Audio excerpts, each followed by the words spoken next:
नमस्कार. वैशूज किचनमध्ये आपल्या सर्वांचं खूप खूप मनापासून स्वागत आहे. मार्गशीर्ष पहिला गुरुवारच्या निमित्ताने मस्त अशी नैवेद्य थाळी बनवली होती. त्यासाठी मी बनवलं होतं इथे छान अशी तांदळाचं मस्त असं गुळाचा वापर करून छान अशी घट्टसर अशी खीर बनवलेली आहे. तुम्ही खीर म्हणू शकता किंवा गोड भात म्हणू शकता, पण मस्त अशी घट्टशीर भरपूर असे ड्रायफ्रूट्स वगैरे टाकून बनवलेली आहे आणि खरंच खूप टेस्टी लागते. साखरेऐवजी मस्त असं गुळाचा वापर केलेला आहे. त्यानंतर गोडी डाळ भाजीमध्ये बनवलेली आहे, सुकी भाजी मुगाची मस्त चमचमीत अशी सुकी भाजी बनवलेली आहे. त्यानंतर बनवलेले आहेत भेंडी फ्राय आणि भात आहे. आता आपण मस्त असं नैवेद्याचं ताट वाढायला घेऊया.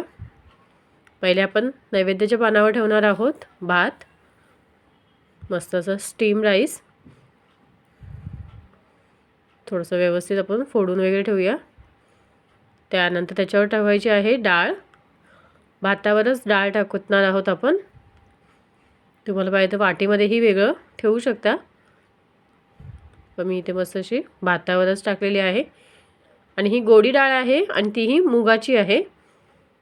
आणि ते आहे मुगाची सुकी भाजी, त्यानंतर तांदळाची खीर आणि मस्त असे भेंडी फ्राय. भेंडी फ्राय खरंच खूप भारी लागतात. तुम्ही नक्की ट्राय करा अशा पद्धतीने.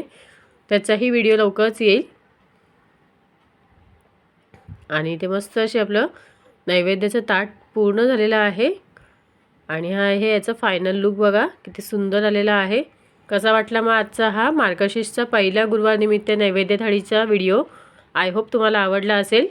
व्हिडिओ आवडल्यास व्हिडिओला लाईक, शेअर आणि सबस्क्राईब करायला विसरू नका. थँक्यू.